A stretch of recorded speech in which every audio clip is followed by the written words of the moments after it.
বা গ্রহণ করেন না। আর সে হাদিসটি বর্ণিত হয়েছে সহিহ ইবনে হিব্বানে, ইবনে মাজাহ এবং আরো কয়েকটি হাদিসের কিতাবে। নবী আলাইহিস সালাম বলেছেন, সালাসাতুন লা তারতাফিউ সালাতুহুম ফাওকা রুউসিহিম শিবরা। 3 ব্যক্তি আছে যারা নামাজ পড়লে তাদের নামাজটা মাথার 1 বিঘত উপরে উঠে না, আল্লাহর আরশ পর্যন্ত যাওয়া তো পরের কথা, অর্থাৎ তাদের এই সালাত আল্লাহর কাছে কবুল হয় না। সেই লোক কারা? হতভাগা। রাজুলুন আম্মা কওমান ওয়া হুম লাহু কারিহুন। 1 নম্বর হলেন ওই ব্যক্তি, যে ব্যক্তি কোন এলাকার মানুষের মসজিদের ইমাম, তিনি ইমামতি করেন অথচ মুসল্লিরা তার উপরে অসন্তুষ্ট বলতে ন্যায়সঙ্গত কারণে অসন্তুষ্ট। আজকাল তো হুজুররা চলা একটু বাঁকা হইলেও পাবলিক বলে না হুজুর পছন্দ না। তো হুজুরের ব্যক্তিগত কারণে যদি আপনি অপছন্দ করেন, সেটাতেই হুজুরের কোনো কিছু আসবে যাবে না, ওটাতে আপনার কপাল আপনি পড়বেন।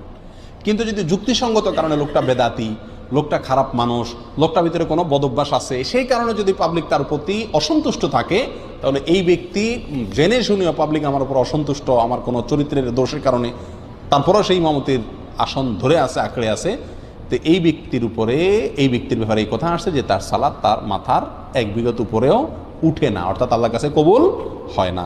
নাম্বার 2, ওয়ামরাআতুন বাতাত ওয়া যাওজুহা আলাইহা সাখিত। ওই মহিলা যিনি সারাটি রাত কাটিয়ে দিলেন অথচ সারা রাত তার স্বামী তার উপরে অসন্তুষ্ট। আমাদের মা বোনদের মধ্যে এই সমস্যাটা ঘরে ঘরে কম বেশ আছে। স্বামী স্ত্রী ঝগড়া লাগবেই, এটা চিরন্তন বিষয়। নবী আলাইহিস সালামের মতো মানুষ, তার সঙ্গে উম্মাহাতুল মুমিনিন রাদিয়াল্লাহু তাআলা আনহাদের সাথেও মনোমালিন্য তৈরি হয়েছে। নবী আলাইহিস সালাম রাগ করে মসজিদে যান নাই, বাসায় যান নাই, মসজিদে শুয়ে রয়েছেন। ওমর রাদিয়াল্লাহু তাআলা এসে মধ্যস্থতা করে মিলিয়ে দিয়েছেন। এই ঘটনা ঘটছে।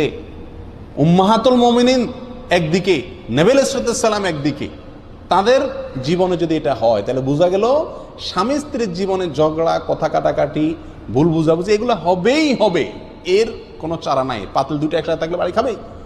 কিন্তু আমাদের বোনদেরকে খেয়াল করতে হবে, যেহেতু আমাকে আল্লাহর সন্তুষ্টি অর্জন করতে হবে, আমার ইবাদত আল্লাহর কাছে কবুল করাইতে হবে, অতএব রাগ করে আপনি থাকেন, কিছু সময় থাকেন, সমস্যা নাই। সারাটা রাত স্বামীর উপরে রাগ করে আপনি থাকিয়েন না, অন্তত রাতের কিছু অংশ গেলে রাগটা মিটানোর চেষ্টা করেন। যদি স্বামী অন্যায়ভাবে রাগ করে থাকে, গায়ের জোর রাগ করে, সেটা ভিন্ন কথা।